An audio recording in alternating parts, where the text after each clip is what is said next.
Pakistan international air line PIA کی لاجواب service میں غفلتوں کا رجحان عروج پر ہے۔ فلائٹ میں کارگو شدہ 6 سالہ بچی کی میت پنڈی میں چھوڑ کر فیملی کو اسکردو لے گئے۔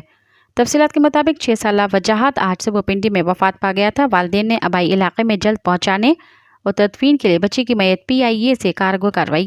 PIA نے والدین کو اسکردو پہنچا دیا اور کارگو نے نہیں پہنچایا۔ اسکردو ایئرپورٹ حکام کا کہنا ہے کہ اس میں ان کی کوئی غلطی نہیں ہے، اسلام آباد ایئرپورٹ انتظامیہ کی غلطی ہے۔ دوسری جانب متاثرہ والدین نے اسکردو ایئرپورٹ پر احتجاج کیا۔ مرحوم بچے کے والد کا کہنا تھا کہ میں نے میت جلد پہنچانے اور تدفین کے لیے کارگو کروائی تھی۔ PIA میں میرے بچے کی میت ڈیلیور نہ کر کے مجھے ذہنی اذیت دی ہے۔ مزید خبرن